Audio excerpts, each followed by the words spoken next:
Nos grabe para saludar a mi amigo, el periodista y escritor, al queridísimo Paco Cruz, quien hoy, bueno, trae mucha información sobre 6 años de la cuarta transformación. Querido Paco, te vemos, te escuchamos y te abrazamos. ¿Cómo estás? Toño, ¿cómo estás? Buenos días, te estaba escuchando. Fíjate que vamos a cambiar un poquito la agenda, te voy a explicar por qué. Te estaba escuchando platicar con Mike Vigil sobre esa nota del New York Times que les ha causado ruido y que no debía de veras de causar ruido sobre cómo buscan los cárteles, estudiantes mexicanos para ficharlos o contratarlos como cocineros para producción de metanfetaminas. Fíjate, tiene varias aristas. Primero, déjame decirte, uno, el problema de que los periodistas mexicanos y los grandes periódicos de México, los supuestos o los periódicos corporativos, siguen viendo a los periódicos de Estados Unidos como si fueran dioses y nunca analizan lo que dicen, jamás en la vida. No importa qué tonterías, qué mentiras, qué falsedades publiquen los periódicos de Estados Unidos, en la prensa mexicana tiene una repercusión grandísima sin pensarlo, sin verlo. Y te lo digo esto porque ciertamente, como dice, quizá encontró por ahí un estudiante del New York Times, o dos a lo mejor, pero déjame decirte, eso es una tontería porque tú decías bien, por décadas los mexicanos saben cómo hacerlo. Pues sí, no te equivocas. Desde 2018, fíjate lo que digo, ya, aunque antes ya había información, pero de 2018, 2019, 2020 se confirma que los cocineros empíricos mexicanos, empíricos o artesanales mexicanos de los cárteles de la droga, es decir, aquellos que fabrican, por ejemplo, las metanfetaminas o procesan los opiáceos, la heroína o cocaína, que ya lo saben hacer muy bien, son empíricos y son mexicanos. En Países Bajos, en Japón, en Australia, en Bélgica, desde 2018, entre 2018 y 2020, no solo hubo ya evidencia, sino pruebas de que los cocineros empíricos mexicanos de los cárteles de la droga son una maravilla, que no necesitan a químicos profesionales. Por ejemplo, en 2020 yo recuerdo, por lo menos se descubrieron entre Bélgica y los Países Bajos, que mucha gente asocia más, y por razones históricas, a Holanda, se desmantelaron en esos años 50 laboratorios, 50 laboratorios, en los que cocineros mexicanos de los cárteles empíricos, artesanales, cero estudiados, producían metanfetaminas en aquellos países. Yo recuerdo mucho, por ejemplo, mira, se habían desmantelado 41 laboratorios clandestinos, claramente, en Holanda, 7 en Bélgica, pero había una red completa de laboratorios en Europa que utilizaban cocineros mexicanos y cocineros entre comillas, químicos entre comillas, porque son una especie de ambos, son químicos empíricos, son cocineros empíricos de droga, pero yo recuerdo que en 2020 incluso, mira, la gente del cielo solo tiene que echarle una búsqueda en internet, 24 medios internacionales que incluían a 60 periodistas de investigación de 18 países, encontraron todo esto, que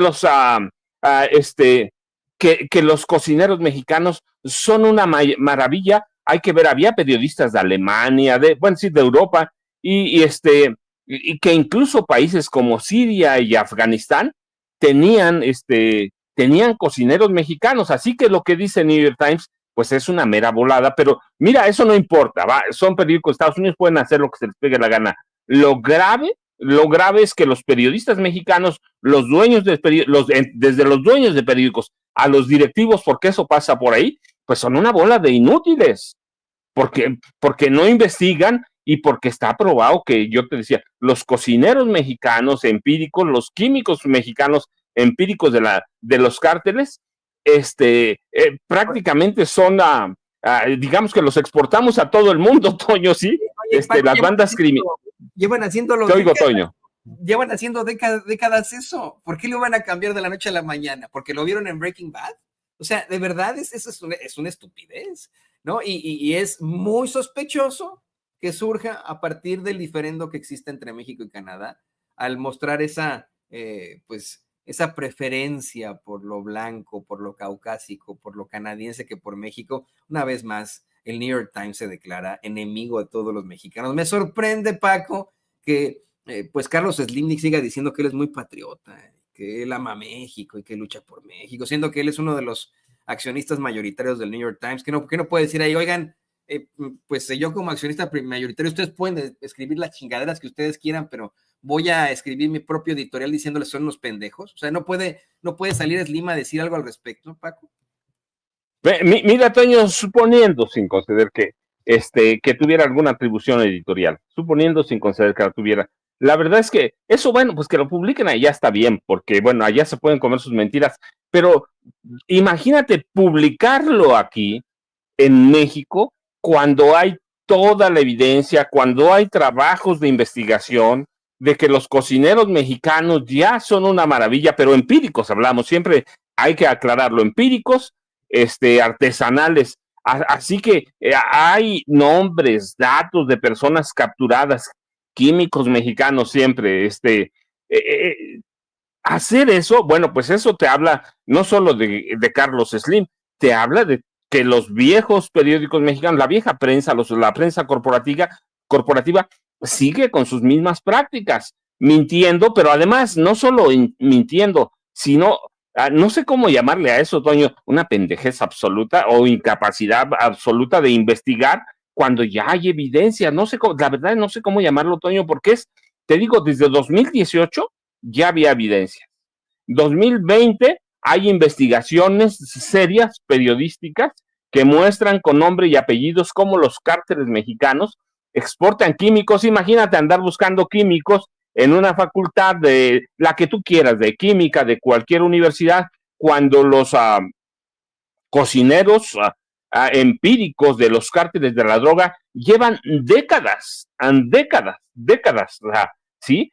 Produciendo drogas. Digamos que en México llevan más de 100 años produciendo drogas, si tomamos en cuenta que podemos documentar cárteles como los que conocemos ahora, a 1924 o los inicios de la droga en 1911 en México, cárteles ya como tales, llevamos 100 años con personajes empíricos del campo produciendo, ya lo decía Mike Mill, y la verdad es que cuando platicaba me daba risa porque decía, Mike tiene razón. ¿Cuántos años estuvo en México? 13, lo dice, pero además fue jefe de operaciones internacionales de la DEA.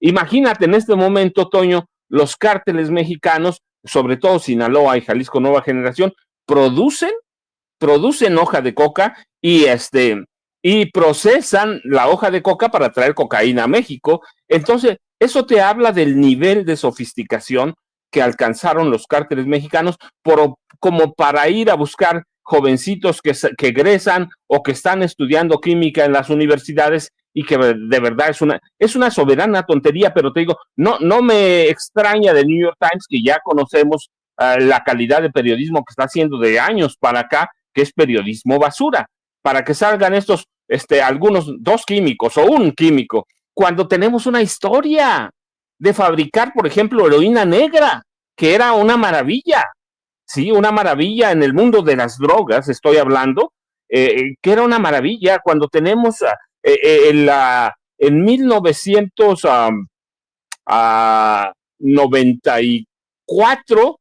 más o menos, había cárteles, ya teníamos a cárteles 93, 94, 95, teníamos cárteles como el de Colima, que ya desapareció por razones políticas, porque era un cártel que controlaba la familia, el papá y los hermanos de Nilda Patricia Velasco Núñez, la esposa de Ernesto Zedillo, ya producían metanfetaminas aquí en México con químicos artesanales, con químicos de barrio. Imagínate, Toño, así que hay que ir a preguntarle a la policía holandesa, a la policía francesa.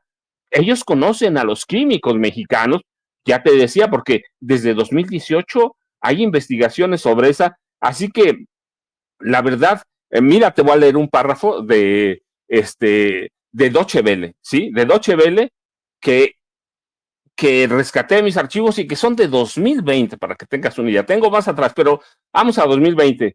Dice, Clerix, periodista de investigación especializado en temas de seguridad, afirma que la metanfetamina... no, discúlpame, no, acá un párrafo después.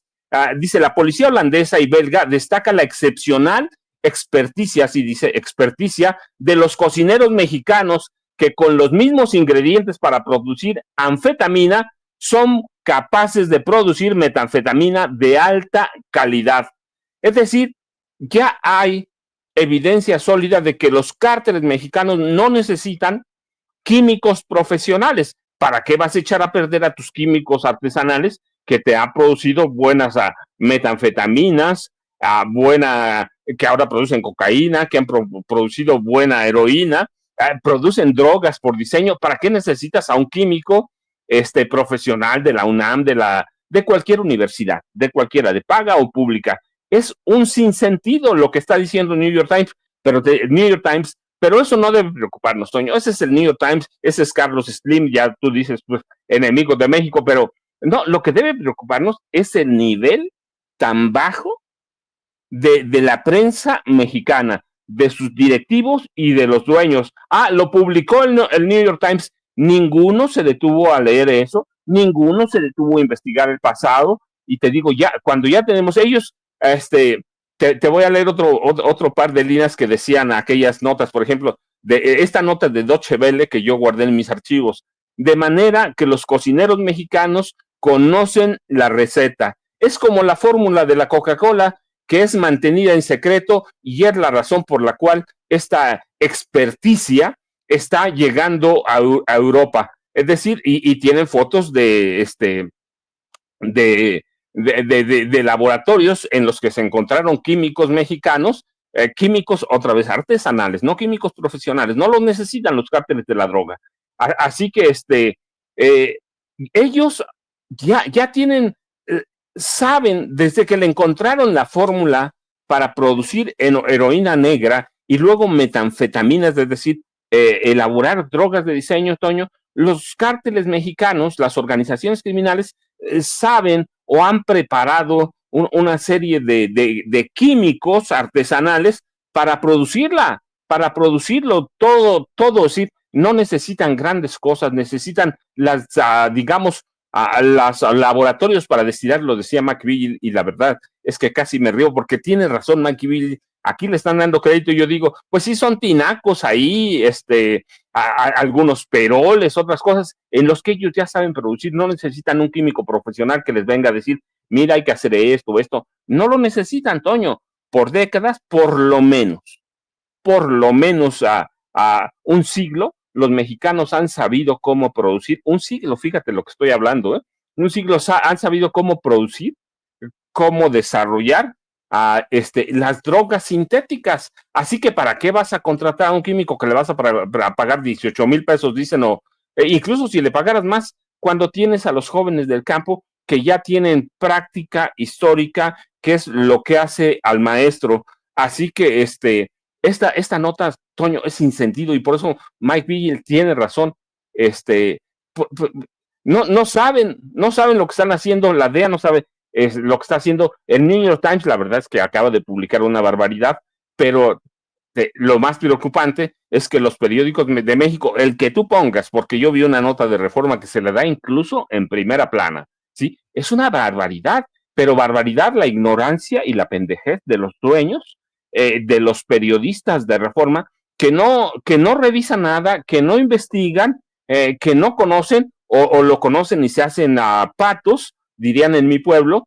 Así que, Toño, esto de esa nota del New York Times es una mera volada, es una mera fantasía, es parte de ese proceso que tienen en el que ellos saben que los periodistas mexicanos viejos o los periódicos viejos mexicanos se van a hincar, por no decir otra cosa, y van a publicar sus notas en primera plana, cuando aquí, te digo, tenemos, no hombre, Toño, tenemos adictos. Estados Unidos tiene, yo recuerdo, mira, esto no me lo platica nadie porque lo hice para uno de mis libros, a principios del siglo XX, a finales del siglo XIX y principios del siglo XX, Estados Unidos tenía 350,000 adictos en todo el país a drogas duras, que no, en esa época no eran ilegales, ciertamente, pero tenía 350,000 adictos, y ya algunos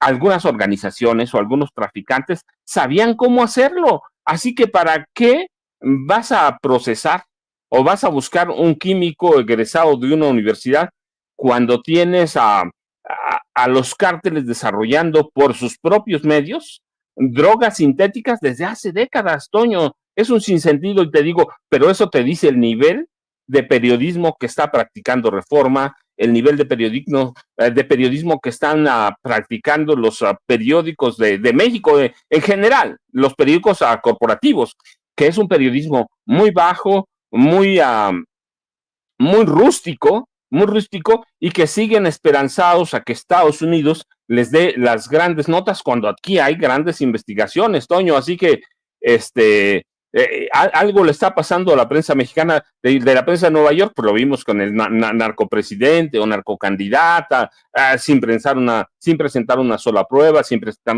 una evidencia, pero los de aquí, que aquí conocemos quienes cubren narcotráfico, sabe que tenemos de los mejores cocineros, Toño. Así que eso quería cambiarte un poco porque digo, la verdad se me hace importante, Toño, porque es una gran vacilada del New York Times, es una gran vacilada de los periódicos mexicanos que reproducen las notas del New York Times sin pensar, sin analizar, sin profundidad y sin explicarle a la gente lo que pasa en este país con la producción de drogas y cómo le explicamos a la gente que los cárteles principales, Jalisco Nueva Generación, Sinaloa, tienen influencia en 100 países, en 100 países cada uno, tienen producción, tienen operaciones en 43 más o menos países cada uno, pero su influencia es en 100 países cada uno.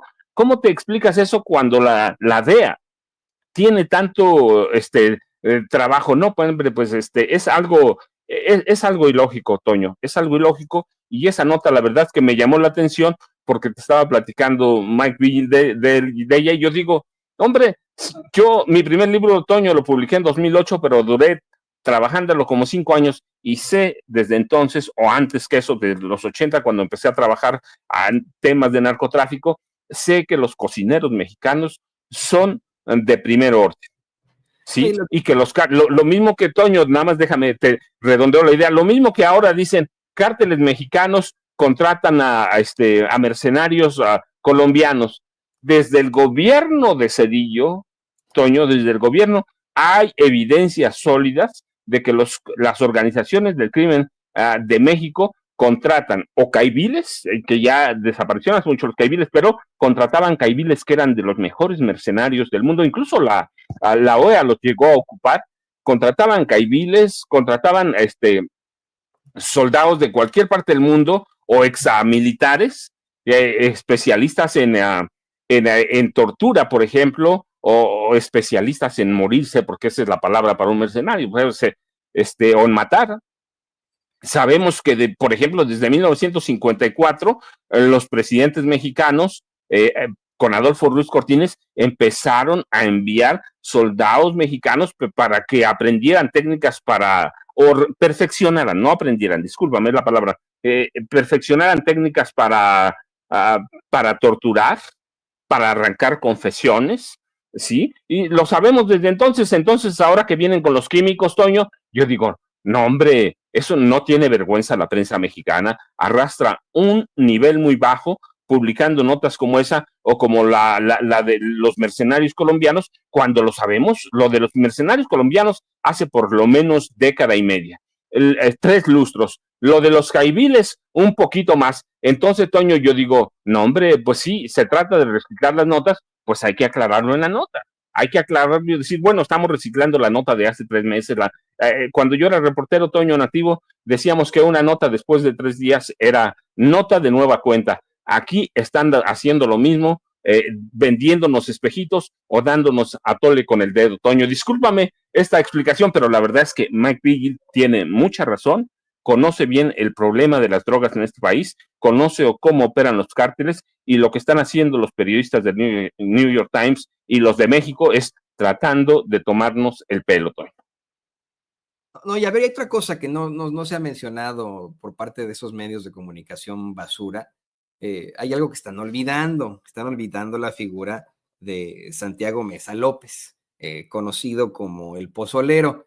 El pozolero, señoras y señores, durante mucho tiempo acá en Estados Unidos y en México lo quisieron poner como un gran químico. Decían, es que seguramente se trata de un hombre que tiene conocimientos en química, que es científico, y así es que ha podido disolver a los cadáveres de los ejecutados. Se pensaba además que era en ácido, pero no fue en sosa cáustica y agua. Y no, resultó ser un hombre que pues precisamente trabajaba como sicario para los cárteles, que durante algún tiempo fue trabajador de la construcción y que pues, de buenas a primeras pudo determinar, esto suena espantoso, querido Paco, pero efectivamente un método muy efectivo, valga la redundancia, para deshacerse de los cuerpos de las personas ejecutadas, para poderlos desaparecer, ¿no? Y yo insisto, este señor no tenía ningún tipo de conocimiento en química, no, me parece que tuvo una educación truncada, el señor Santiago López, Meza López, el pozolero, que por cierto fue detenido, ¿no? Fue detenido, mi querido Paco, ¿no?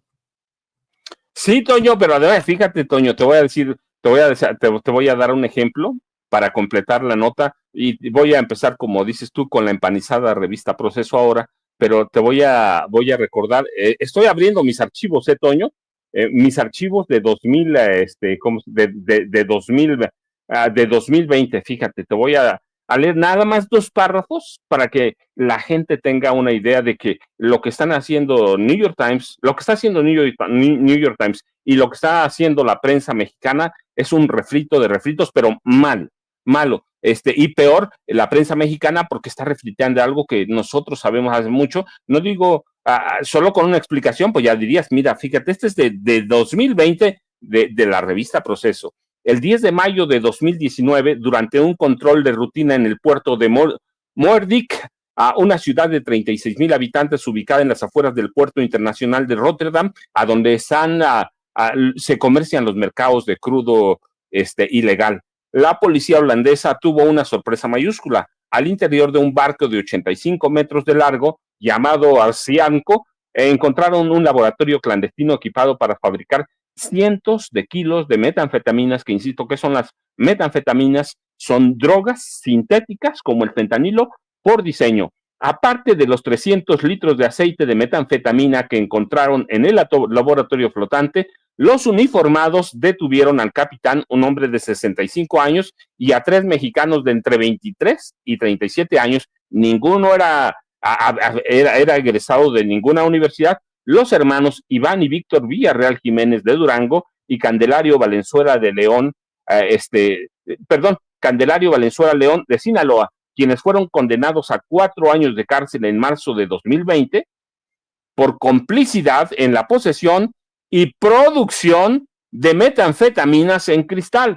Es decir, los europeos vienen por cocineros artesanales, cocineros empíricos, y ahora los cárteles van a contratar cocineros químicos profesionales. Es un sinsentido, Toño, y tienes tu razón, el pozolero era un hombre sin estudios, era un asesino de sangre fría al que no le importaba nada y solito aprendió las técnicas para desaparecer cadáveres de rivales que eran asesinados, desaparecer rivales con ácido, y los disolvían en tambos metálicos. Así que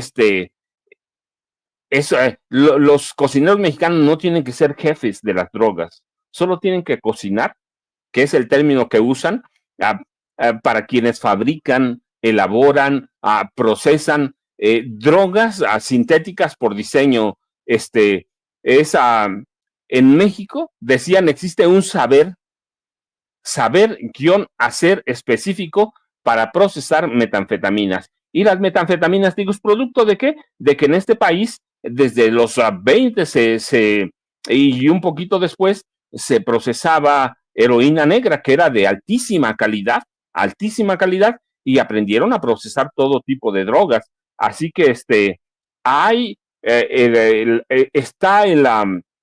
el saber cómo hacerlo, el proceso histórico, las recetas o las fórmulas ya están escritas, cada cártel lo sabe, así que no tienen necesidad los cárteles de contratar a químicos, ¿por qué? Porque ellos han preparado a sus propios químicos por décadas, Toño. Así que esta nota que te estoy leyendo es de 2020, pero hay investigaciones globales que hablan sobre, no hablan, que documentar el desmantelamiento de laboratorios para fabricar droga con productos químicos ni siquiera prohibidos ni regulares, Toño. Sí, ya tienen todo el ABC para producir drogas los mexicanos. Así que contratar un químico sería, como decía Mike Vigil, un retroceso para cualquier cártel de la droga cuando ellos tienen ya a sus muchachos, por llamarles, porque así los llaman, o a sus cocineros, que saben cómo procesar la droga y son los mejores del mundo. Toño, le podrían dar clase a cualquier químico profesional de cualquier país para procesar droga. Los cárteles lo que necesitan es gente que sepa, y entre menos sepa mejor. Así que así como que grandes profesionales en química no lo necesitan, Toño. Ya este país es un productor de químicos, es un formador de químicos, así que hay que seguirle el paso a la historia, pero te digo, es vergonzoso el nivel de la prensa mexicana, Toño. Muy vergonzoso, Paco, muy, muy vergonzoso. Prensa basura, la has calificado perfectamente. Y bueno, no, al contrario, qué bueno que pudimos analizar este tema que es sumamente interesante, importante, muy, muy fuerte sobre lo que está ocurriendo y que pues exhibe a los medios de comunicación una vez más, ¿no? La verdad es que uno que abre las páginas de estos peladazos y ve ahí que digan que los narcos están reclutando a jovencitos de las carreras de química y etcétera, pues es de risa, ¿no? Uno lo ve, si ya lo hemos visto tantas veces, ¿cómo es que no es así? Que ocupan gente que puede hacerlo sin tener un bagaje en cuanto a una ingeniería química, pues ya, ¿no? Es hasta de risa. Pero ¿sabes quién sí se lo cree? El gringo promedio. Acá el estadounidense promedio lo ve muy fantasioso, ¿no? Dice, ay, como en Breaking Bad. No, pues fíjese, ya no voy a mandar a mis hijos a las universidades mexicanas, por más que me salga mucho más barato mandarlo a una universidad mexicana, ya no lo voy a mandar porque ahí los van a estar reclutando en el narcotráfico, ¿no? Pero bueno, de nada les sirve, ¿no? De nada les sirve más que para la narrativa pro Canadá, pro Trump, y que con su pan se lo coman. Mientras tanto, querido Paco, te pido por favor que además de agradecerte, te pido que por favor nos compartas tus redes sociales para que el público siga poniéndose en contacto contigo y te haga muchas preguntas. Toño, pues yo te agradezco como todos los días, te mando un abrazote. Yo ya sabes, @Paco Cruz Jiménez en X, antes Twitter, Francisco Cruz Jiménez en Facebook, y Toño, justamente estamos entrando a la segunda etapa de la cuarta transformación, con una aceptación de la doctora Claudia Sheinbaum Pardo. Vamos a ir, doctora Claudia Sheinbaum Pardo, que es doctora y es Claudia, para que se enoje Carmen Aristegui, ¿no? Que ahora invita a su programa personajes para tratar de desmentir de que es doctora o de cuestionar de por qué le dicen a la doctora y Claudia a Claudia. Pero Toño, nos vemos mañana. Te dejo un abrazote. Muchas gracias. Un abrazote, efectivamente, imposible cuestionar, incluso ahí no está en profesiones que efectivamente es doctora. Y tú más bien eres un doctor del periodismo, un gran periodista, y te agradezco mucho, como siempre, que estés aquí, Paco. Ahí tiene usted al escritor y periodista Francisco Cruz en Sin Censura. Y bueno,